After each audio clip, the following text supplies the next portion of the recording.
Hello, my name's Tim Rawson, and I'm here today to deliver this lecture on developing intelligent algorithms to support antimicrobial prescribing as part of the EPSRC Digital Health Hub for Antimicrobial Resistance. By background, an infectious diseases and medical microbiology doctor and an honorary clinical lecturer at Imperial College London, where I work as part of the Health Protection Research Unit for healthcare-associated infections and antimicrobial resistance. Today, we're going to explore why we need to improve antimicrobial prescribing. We're going to think about how we use digital health technology currently to support antibiotic prescribing and whether or not artificial intelligence can help improve the way that we make antibiotic prescribing decisions. Finally, we're going to think a little bit about how we can achieve clinical impact using artificial intelligence moving forwards. Here are some pre-reading suggestions for you to think about prior to starting and following the rest of this lecture. Since their discovery in the early 1900s, antibiotics have revolutionized modern medicine. They've helped add about 20 years life expectancy to the global population, and they've helped us to undertake procedures, transplantation, and even give chemotherapy to patients which wouldn't have previously been achievable due to the high risk of infection. However, since the early introduction of antibiotics, we've noticed that as you use antibiotics more and more, organisms that were previously susceptible to the killing or inhibitory effects of these become resistant. And this is a phenomenon termed antimicrobial resistance or drug-resistant infections. In 2019, drug-resistant infections were associated with 1.27 million deaths worldwide.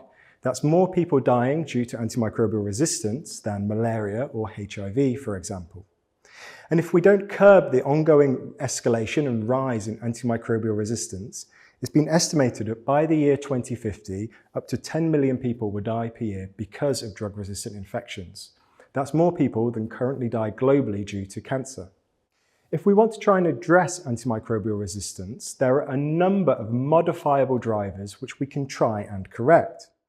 First of all, we can try and develop new drugs to combat or get around some of those resistance mechanisms we see in bacteria.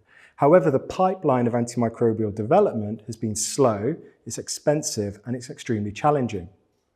We can try and improve the way that we diagnose infections by providing rapid, more real-time diagnostics that are more accurate and help support decision-making. But also, one of the most important things we can try and do is improve the way that we use our currently available antimicrobials. This figure shows some of the potential modifiable drivers of antimicrobial resistance and their impact. And by far, the most important modifiable driver that we can address is the overuse or the misuse of antibiotics in both human and animal environments. So, if we think about antimicrobial prescribing in hospitals, this is an incredible challenge. The figure here on the left shows individual specialties across the hospital and the proportion of patients that will receive antibiotics within each of those specialties. We can see that antibiotic prescribing is almost ubiquitous across the hospital, with about 1 in 3 patients that travel through healthcare receiving an antibiotic during that journey. If we look at the proportion of prescriptions which are inappropriate in some way within hospitals, we find that about 1 in 2 are inappropriate. Now, the majority of these are due to being prescribed either for things that aren't bacterial infections or for too long durations. But also, we see them prescribed in, for example, the wrong spectrum, so redundant antibiotic prescribing, or we see the wrong dose delivered. Now, it's really challenging because if we look at the way we train and educate prescribers in antibiotic prescribing, we'll find that less than 1% of your training curricula from the time you graduate as a doctor through to continuing professional development will focus specifically on antibiotic prescribing or antimicrobial resistance. And so to try and support decision-making, we develop prescribing guidelines. Now, these are evidence-based recommendations to support decision-making. And with the massive increase in the use of digital health and mobile technology available to us, we're finding more and more that these guidelines are being embedded within what we call clinical decision support systems. Now, clinical decision support systems are electronic devices that are designed to help healthcare professionals or patients make better decisions about their healthcare. And they're associated with improvements in safe and clinical effectiveness across a range of different specialties, not just antibiotic prescribing. And if we look at the reporting specifically of clinical decision support systems to support antibiotic prescribing, we've seen this almost exponential growth from the early 1990s to about 2017, where the figure here shows, in the reporting of systems being developed and evaluated to support prescribing. But there are challenges with the way that we currently design, develop, and then implement clinical decision support tools. First and foremost, they're very inflexible due to the fact that they follow rules-based guidelines. That means that they don't allow flexibility in the face of normal variation between individual patients. There's clear gaps in the way that we integrate different aspects of decision-making. We often lack key variables which can help improve the systems. There's overall poor end-user engagement with these interventions once they're developed and implemented, and the way that we evaluate them, the outcome measures we use to evaluate the improvement in antibiotic prescribing and its direct impact on patients and the wider population is often done by proxy indicators and proxy measures rather than direct outcome. Overall, therefore, we see failure in adoption upon implementations of these systems, and there's a much wider need to understand physician decision-making if we want to try and be able to improve their use and adoption of these tools moving forwards. So one of the questions we've asked over the last several years is whether technology can help us to optimize antimicrobial prescribing. If we think about the current landscape in terms of digital health technologies, we're seeing this huge increase in the adoption of electronic health records and digital databases. We're beginning to have a much more nuanced understanding of the antimicrobial mechanisms and mechanisms of resistance that occurred on drug exposure. We're seeing almost exponentially now new digital health technologies being developed and becoming available within this environment, not just focusing on decision support, but thinking about diagnostics and other methods of monitoring, for example, response to treatment. We're also beginning to understand much better how to link these developments in technology with an understanding of behavioral science to promote adoption upon implementation. And so what I would like to focus on for the talk today is whether or not there's a role for applying artificial intelligence within clinical decision support tools to support decision-making on infection management. Now, infectious diseases lends itself to artificial intelligence due to the complexity of the decisions being made and the potential impact they can have much more widely than on the individual. So the figure here shows an example of a single intervention being put in place and some of the potential impacts, not just on individual health, but society, the environment, and even economic impacts, which are all complex, interwoven, and difficult for us to often be able to understand and predict. So what I'd like to do today is think a little bit about how artificial intelligence may help us to understand and support decision-making in this complex environment. I'm going to give you some examples of artificial intelligence tools which are under development. I'm going to talk about some of the challenges we've had in developing them and try and contextualize them in some of the digital health infrastructures where they've been developed. Finally, I'm going to talk a little bit about some of the future considerations for these technologies and how we can go on to deliver clinical impact through the application of artificial intelligence. To begin with, I think we ought to just start by characterizing what we actually mean by artificial intelligence, because this is a bit of a catch-all term for a broad range of different techniques and methods that can be applied. But in essence, artificial intelligence is trying to develop a computer system that can perform a task which normally requires human intelligence. In essence, it will be trying to combine statistical analysis with computer processing, and it allows us to process and analyze large quantities of data uncoupled from traditional human bias. The use and the development of artificial intelligence, so computer systems which can mimic human intelligence to support antibiotic decision-making, is not a new thing. In 2006, so almost 20 years ago now, Mikhail Paul and Leonard Libovici and colleagues published a multi-center cluster randomized control trial of a decision support tool called TREAT. Now, TREAT combined a causal probabilistic network, so this complex network of decision nodes where you could put patient data in, and it provided individual recommendations on appropriate antimicrobial therapy within an electronic decision support tool. They were able to test this on just over 2,000 patients. And although their results didn't demonstrate significance in intention to treat analysis, there was a trend towards improved appropriateness of empiric antimicrobial prescribing. The big barrier to this system wasn't so much that the tool didn't work well. When you looked at where recommendations were actually followed, there was a significant improvement in the appropriateness of antibiotic prescribing. The big challenge here was that clinicians who were responsible for prescribing antibiotics often failed to follow the recommendations made by the system.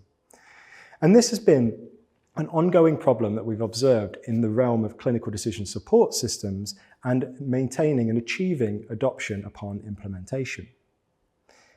If we think about antimicrobial decision-making, we can begin to understand why focusing on a single aspect, in this case, selecting the most appropriate empiric antimicrobial for the organisms which we think or we know that we're targeting, can be challenging and may not lead to an overall engagement and impact.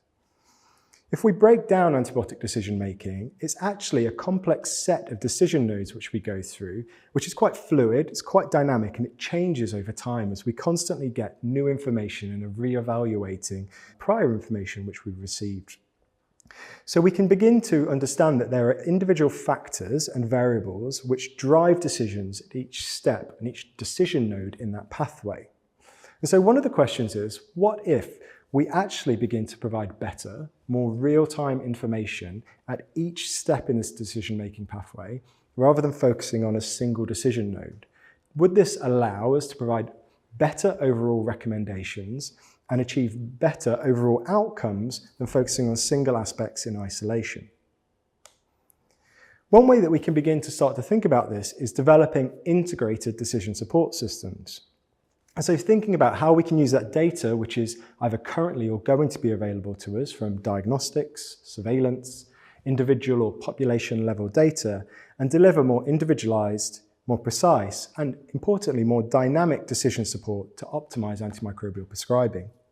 One way that we can try and do this is through the development of intelligent platforms, so integrating machine learning or artificial intelligence into an integrated system which fits in with the local environment in terms of electronic health record systems and decision pathways, but also begins to provide augmented decision support, moving away from focusing on that single aspect, for example, antimicrobial selection, but also beginning to incorporate factors like risk prediction, dose optimization, forecasting, and even actually how we communicate and use these tools to communicate with patients directly into a single tool to try and address multiple decision nodes in the decision-making pathway. So over the last 10 years, we've been fortunate to work in a cross-disciplinary group that have been exploring the development of these type of augmented decision support tool, supported by Professor Alison Holmes from Imperial College London from the Department of Infectious Diseases, but also from Professor Pantelis Georgiou at the Department of Electrical Engineering. And what we've really worked to try and do is begin to access real-time data feeds from our local hospital infrastructure and integrate these into a decision support environment where we can then begin to build and apply different artificial intelligence algorithms to support individual aspects of decision-making. Now, this has evolved quite significantly over time as the electronic health record systems, the data available, and even the personnel and understanding of artificial intelligence have also evolved with it. And so what I'd like to do today is just spend a few moments now giving you some examples of different systems and try and contextualize them into the available data we had at the time and what we've been able to learn from some of these exploratory investigations. So to take a step back to early 2015, 2016, and just to try and contextualize where we were at this time, we had a fairly early digital health environment to work within. We were still using paper prescribing. The hospital we were working in was moving from paper to electronic health record notes. But what we did have access to were laboratory information management system data from the pathology services. We had access to a wealth of blood science information and the microbiology data from our local laboratory infrastructure. And one of the questions we asked was, is it possible to use this available data to predict whether or not someone in the future is likely to develop an infection? And so an example of how we can begin to do that is to use supervised machine learning tools like a support vector machine. Now, the way this works is you take your training data set, so a large data set of patients where you have linked blood science and microbiology data in this point. And you can begin to classify individual patients based on whether they have positive or negative microbiology. So in this instance, on the figure in the center, let's call the circles someone with positive or significant microbiology, and the squares someone with negative or insignificant microbiological results. We can then ask the system to try and pull apart that data and group individuals based on a set of blood science data, and then draw a line through the middle of it, what's defined here as an optimal hyperplane. What that means is when we then have a new patient where we don't know what side of the line they fall on, but we have available blood science information, we can ask the machine learning tool to predict which side of the line they fall on and give us a likelihood that this individual will have, in this case, positive microbiology, and then therefore understand whether we can use that as a proxy indicator for infection or potentially the site of infection. So the way that that worked at the time was we built a user interface where the end user was able to look at factors like daily blood test results. And on the side of it, we automatically pulled in those daily blood pathology information that we used to predict the likelihood of infection and the likely site of infection. And so you can see here in the figure, we see that it provides a percentage likelihood that this patient has an infection or is going to have an infection in the next 48 hours. And it also guides what the likely site, if you were to sample, for example, from blood, sputum, urine, or take a skin swab, that microbiology result would likely be positive. We were able to go on and prospectively evaluate this on individuals being admitted to hospital using their admission blood tests to predict whether or not they would be diagnosed with an infection within 48 hours of admission to hospital. We were able to demonstrate a reasonable sensitivity and specificity for this algorithm using just 6 blood science results. And this really gave us an insight into the potential of these type of algorithms for not just supporting antibiotic decision making, but also helping guide, for example, diagnostic decisions around most appropriate sites for sampling and the likelihood of positive microbiology. But I think where we really learned and the really added value from this system was several years later, actually, when we were presented with a new challenge during COVID-19. Now, early on in the COVID-19 pandemic, it became clear that there was a concern for bacterial co-infection in patients presenting to hospital with COVID-19. We were seeing high rates of antimicrobial prescribing, but in reality, the literature was suggesting that bacterial co-infection was quite uncommon. So one of the questions we had was, is already having an integrated system linked with microbiology and pathology data, is it possible for us to be able to use this to support decision-making in evidence-limited situations? Can we apply these algorithms to try and understand the risk and help in real time inform clinical decision-making about the risk of infection when we have limited evidence to support this? So what we were able to do is we were able to go back and reuse that system I've previously shown, linking microbiology and blood science data, this time from just over 1,000 patients who'd been through Imperial College NHS Trust between March and April of 2020. We were able to then compare different types of algorithm. And so just to show you in terms of the table here on the right of the screen, there are 3 different algorithms that were compared: a Gaussian naive Bayes, a support vector machine, and a neural network. And you'll see here the third line down, the support vector machine was 6 variables, which was our original algorithm that I've shown you from the prior prospective work, actually had a drop in performance in terms of sensitivity and specificity when using 6 variables only. Now, that was probably because in patients with COVID-19, C-reactive protein, one of the inflammatory markers which this algorithm relied quite highly on in its previous iteration, was often raised in viral infection, meaning that it was difficult for it to predict and classify in great detail. By having this system set up and integrated, we were able to go back, we were able to repeat analysis and add additional variables. And as you can see here, by improving the number of variables from 6 to 21 selected features, we were able to significantly improve the predictive performance of the algorithm within this cohort. And we were then able to go on and prospectively pilot this between July and August of 2020, showing similar performance in the test set as the training set. And so this really demonstrated the potential of having artificial intelligence algorithms already embedded and linked in with access to your real-time data within the hospital to help us try and support decision-making in evidence-limited situations. From a similar perspective, we also, during this time, were able to begin to think how we can try and support antibiotic selection. And one of the ways that we wanted to explore this was using a quite old, probably be defined now as quite simple system called case-based reasoning. Now, case-based reasoning aims to mimic human thought processes and how we develop knowledge as specialists. It aims to solve a new problem it's presented by remembering previous similar situations and reusing that knowledge and data to inform its recommendations that it makes.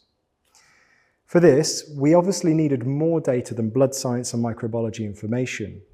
And so we were able to design an interface where physicians during their ward rounds were able to enter data in real time to support the algorithm's decision making. We were able to generate an algorithm which had about 45 parameters. And when we presented it with a new case with these 45 parameters either pulled in from the electronic health record system or entered directly by our physicians, it would look back for its memory, it would find the most similar cases and present recommendations based on antibiotic treatment, based on its prior experience of whether it thought this would be successful or not. And so the way that the system worked was you had your data input, you had data visualization in terms of those biochemistry markers and blood science data, which I've shown you previously. The physician was able to see things like the infection inference, which we've already discussed, but also they were able to now look at recommendations made by the system based on the most appropriate antibiotics, based on its prior experience of similar cases that it's seen. You were then able to feed back on the outcome of treating this individual patient using those recommendations, and the system was able to retrain and recalibrate itself based on feedback provided.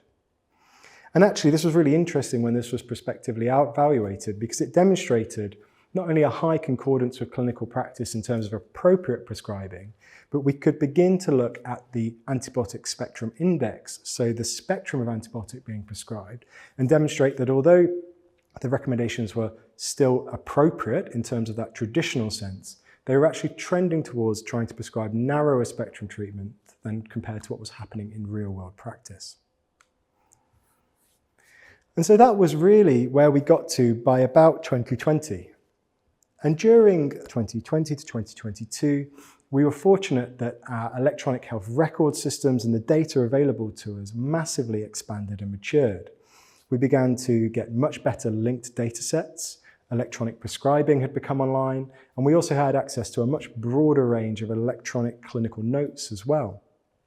And Will Bolton, one of our AI for Health PhD students who started around this time, was able to begin to think, therefore, about what are the appropriate outcome measures which we need to use to support decision making, and is there a way of using more direct patient outcome measures to try and influence adoption upon implementation of these tools. And one area he's tried to explore this is through thinking about whether it is possible to use these type of algorithm to estimate the impact that any one decision will have on something like mortality or patient length of stay. And so the way that Will's been exploring this is through the development of machine learning linked to something called synthetic outcome estimation. So to give you a very brief example of how that worked, let's say we have our recurrent neural network, so our machine learning algorithm, with our patients being input into that with temporal time data, so day 1, day 2, all the way up to today, let's say day n. And on today, day n, I would like to think about whether it's safe or not to stop antibiotics for my patient. What we can do is we can then ask the system to create an intervention and a control arm, very much like you would do in a clinical trial. And within those embedding spaces, it can simulate for that same patient today what the likelihood of death or the likelihood of impacting their length of stay in hospital would be for each of those arms. You can then compare the difference between those and provide an estimate of the potential impact of performing an intervention versus continuing what you're doing on something like mortality and patient length of stay. So taking that example, is it safe to stop antibiotics today? Will was actually able to look at this in a large intensive care data set called MIMIC. He was able to extract nearly 19,000 patients who'd received intravenous antibiotics, and he was able to use this to estimate their length of stay in the intensive care unit and the mortality outcomes on any given day. What Will was able to demonstrate was that using this type of synthetic outcome estimation actually by simulating control versus intervention and putting that intervention in place, you were likely to save about 2.71 days in terms of reducing the patient's time in the intensive care unit. And this didn't have any long-term impact on things like mortality or readmission. Will was then able to go on and validate this in different data sets, looking at pneumonia and urinary tract infections, and has subsequently also been able to look at this within our local hospital environment data set, looking at generalizability and translatability to other settings. In another investigation, Will's also been trying to think about some of those other decision nodes in terms of thinking about when it's safe to switch from intravenous to oral antibiotics, or IV to oral switch. Now, IV to oral switch is a hugely topical area at the moment due to the fact that it can save a significant amount of nursing and healthcare time and their financial savings as well. And what Will was able to do was access a number of large open access data sets and develop a model to be able to provide clinicians with a almost traffic light system recommendation on whether it was safe or not to switch from IV to oral antibiotics on any given day. Will's been able to develop a really nice interface to look at this, which is simple. It tries to reduce bias in decision making, and he's subsequently been able to go on and replicate this outside of these large, predominantly American open access data sets, looking again locally at Imperial College NHS Trust data to demonstrate translatability and applicability in different environments. So hopefully from this section, what I've just done is shown you some of the ways that we've tried and some of the challenges we've had in trying to develop artificial intelligence-based decision support. As a sort of an overall summary of those aspects, I think from real-world evaluation, in terms of the algorithms themselves, we see that there's a high concordance with clinical practice. And we've observed that there's an ability to be able to develop and deliver tools which can trend towards narrow antibiotic spectrums, improving things around prediction of the likelihood of infection, thinking about decisions on antibiotic duration, IV to oral switch, as well as some other areas which I've not touched on today, but thinking about things like resistance trends analysis, for example, in susceptibility testing. We've also learned a lot about the challenges and some of the benefits of embedding these tools within your local information technology infrastructure. But we've also raised a number of questions that still need to be considered, and we would really like to continue to consider moving forwards. I think one of the most important ones for me is thinking about whether we're failing to consider important fundamental features which drive some of those outcomes which we're currently trying to assess and, for example, using some of these machine learning algorithms, predict. One example is we often think about antibiotics as a dose-response relationship. We use antibiotics in quite a fixed, one-size-fits-all way. We select our agent, we give a standardized dose within our population, and we expect or we evaluate a response. That response is normally clinical cure, but it can also be the effect of toxicity or side effects, or even the development of antimicrobial resistance, either within the individual or within a much wider population. But actually, when we begin to think about what those underlying factors which are driving that exposure-response relationship are, we begin to realize that we're missing a huge number of different factors. For example, from the drug side, we often fail to consider what drug concentration is being achieved within the individual patient. From the organism side and the response to treatment, as well as the drug concentration being achieved, we fail to think about anything to do with the host immune response. We fail to think about the characteristics of that organism within its local environment where it's causing infection. And we also often tend to forget about those additional therapeutic interventions which are put in place, which are not antibiotic related. So one question is, can we begin to incorporate these probably fundamental, quite fundamental variables into the large data sets which we routinely have available? And does incorporation of these variables help us improve the predictive performance of some of the algorithms which we're developing? An example of that is a study that's underway at Imperial College at the moment called the Data TDM study, where we've developed a platform which allows us to incorporate real-world prospective evaluation of drug concentration through research sampling into the routine electronic health record data which is being collected for every patient that goes through the hospital. This is linked through a local environment called iCare, And what that allows us to do is it provides us a secure environment to link research samples where we can assess, quantify things like drug concentration within our individual patients to their entire electronic health record information. And hopefully this is going to facilitate machine learning and different aspects of pharmacokinetic, pharmacodynamic modeling to allow us to look at more specifically incorporating things like drug exposure within the individual patient into these prediction models. We've also been looking at developing new methods for the assessment and measurement of drug concentration, either to provide more real-time or more rich population-level data on, for example, drug concentration within different compartments. I won't go into this in detail today, but just to say the role of biosensor technology and wearable technology is going to become critical in allowing us to be able to assess changes in antibiotic concentration within individuals over time. Biosensors are a really attractive area for consideration, given the fact that they're a method of biologically detecting substrate or an analyte. They allow the miniaturization and application of these types of measurement device to point of care, both either near patient or actually inpatient technologies. And they allow us to detect drug concentration both intermittently, but also in a continuous fashion. And we've been involved in a lot of work in the development of minimally invasive technologies using things like microneedle-based platforms for real-time measurement of drug concentration in patients' interstitial fluid. And hopefully this is going to allow us to be able to incorporate more real-time assessment of changes in drug concentration, and will make it more applicable for the sampling of drug concentration across much larger populations, which can then be incorporated into some of these models which are being developed to give us much richer, much more fundamental information about those variations in practice which we see. As a final point, I also just wanted to highlight that it's not just focusing directly on the individual patient. We've also seen examples of how we can begin to apply artificial intelligence using systems-level data to help inform predictions and decision-making, not just about individual patients, but on a much wider level across hospitals, for example. Now, Ashmal just completed his PhD at Imperial College with James Price, a consultant in infectious diseases and microbiology, have published some work that I'd just like to show you here. In 2020, James Price published some work on developing a real-time geotemporal reports using network analysis of patients with COVID-19 infection within the hospital.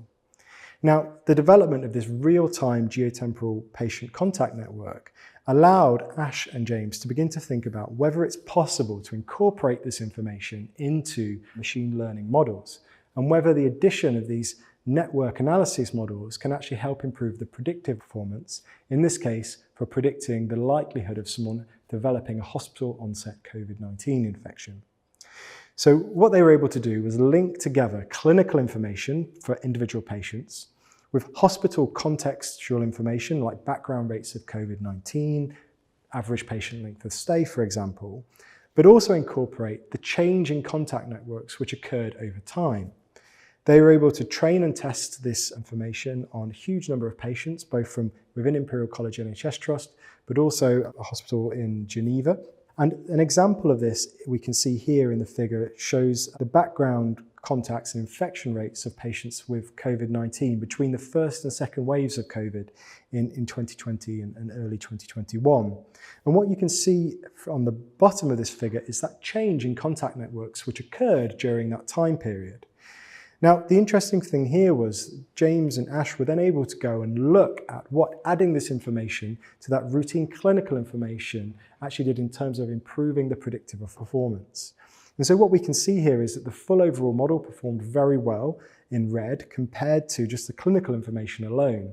But interestingly, when you looked at the contact network information by itself, it performed almost as well as the full model overall, demonstrating the importance of this information being incorporated into these models. And I think this provides a really interesting and exciting method for future in terms of utilizing these type of patient geotemporal reports to predict infections much more widely. And when we begin to think about outbreaks and management, for example, of drug-resistant infections. So today, I've hoped that I've shown you a broad range of applications of different artificial intelligence which are being applied to support decision-making for infection management. But for the last 2 or 3 slides, I thought it's also important to think about some of the practical challenges to the wider adoption of artificial intelligence. Now, a few years ago, some of the members of Google DeepMind at the time published a really, I think, important and insightful opinion piece on some of the challenges for delivering clinical impact with artificial intelligence in healthcare. And I'm not going to go through that in detail today, but just to say that a lot of those things that they cite within that paper ring true specifically for infectious diseases and antibiotic decision making, particularly around having data of high quality, availability, and that is representative of the populations that we are trying to help and develop algorithms to support. We always have to think about how we deal with bias in training and evaluation of these tools. And there's a huge challenge in terms of translational barriers as well as prospective testing and evaluation, which we need to address if we're going to demonstrate clinical impact moving forwards.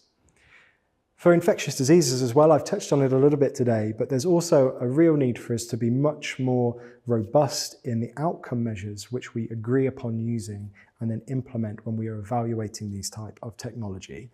And we always have to be mindful of that evolving electronic health record system.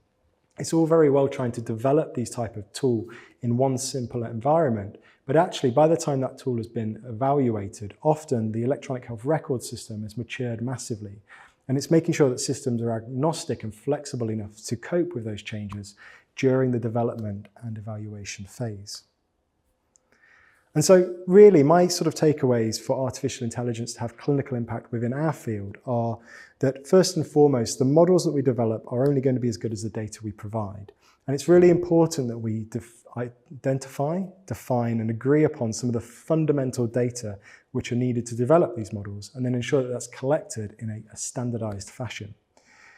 That's going to really help us as well with generalizability. And also, I think one of the things that's come through from our learning over the last several years has been the important requirement for cross-disciplinary and cross-sector expertise in not just developing, but maintaining robust tools which can adapt and be integrated successfully.